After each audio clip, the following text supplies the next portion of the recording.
नमस्ते दर्शकों, स्वागत है आप सभी का भूमि के नाम चैनल में। आज की हमारी कथा है यमराज के बारे में। क्यों लिया था यमराज ने धरती पर जन्म? जी हाँ, यमराज जिनसे सभी डरते हैं, जो कि मृत्यु के देवता हैं और मृत्यु के बाद जो भी लोगों को दंड देते हैं उनकी गलतियों के लिए, उन्हें खुद को किसी ने दोष दिया और पृथ्वी पर जन्म लेने का श्राप दिया। और उनका जन्म हुआ था महाभारत के विदुर के रूप में। तो जानते हैं क्या है कथा। तो कथा है कि गलत सजा देने पर यमराज को मिला था श्राप। महाभारत की एक कथा के अनुसार मांडव्य नाम के एक ऋषि थे।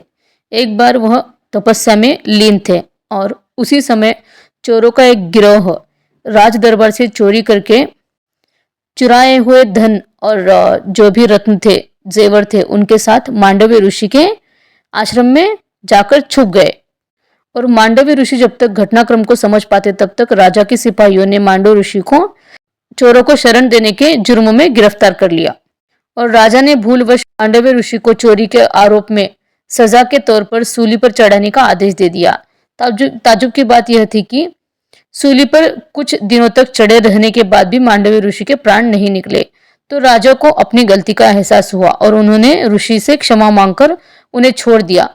तब ऋषि यमराज के पास पहुंचे और उनसे पूछा कि मैंने अपने जीवन में ऐसा कौन सा अपराध किया है कि मुझे इस प्रकार झूठे आरोप में इतनी कठोर सजा मिली, यानी कि मृत्यु की सजा मिली, मृत्यु दंड मिला मुझे। तो यमराज ने बताया कि जब आप 12 वर्ष के थे तब आपने एक फतिंगे की पूंछ में सींग चुभाई थी और उसी के फलस्वरूप आपको यह कष्ट सहना पड़ा, क्योंकि आपने एक निष्पाप जीव को तकलीफ पहुंचाई थी, इसलिए आपको फलस्वरूप में यह सजा भुगतनी पड़ी। तब ऋषि मांडव ने यमराज से कहा कि 12 वर्ष की उम्र में किसी को धर्म या अधर्म का ज्ञान नहीं होता है। तुमने इस छोटे से अपराध के लिए मुझे इतना बड़ा दंड दिया, जबकि अज्ञान में किए हुए अपराध की सजा तो स्वप्न में मिलती है। और इसलिए मैं तुम्हें श्राप देता हूँ कि तुम्हें शूद्र योनि में एक दासी के पुत्र के रूप में जन्म लेना पड़ेगा। अब इस कथा का संबंध आता है महाभारत की एक और कथा से।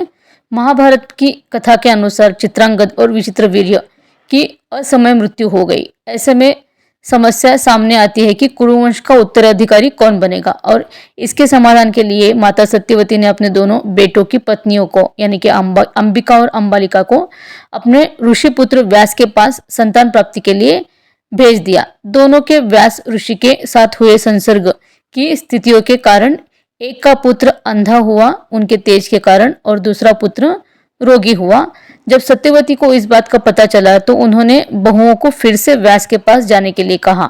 इस बार अंबिका और अंबालिका ने अपनी जगह पर अपनी दासी को भेज दिया और दासी भी व्यास के साथ संसर्ग में आके गर्भवती हुई और उनसे ही एक स्वस्थ संतान का जन्म हुआ और इस संतान का नाम था विद्वान विदुर, जो कि हर तरह से योग्य थे। दरअसल ऋषि मांडव्य के ही श्राप का यह कारण था कि यमराज ने महात्मा विदुर के रूप में जन्म लिया।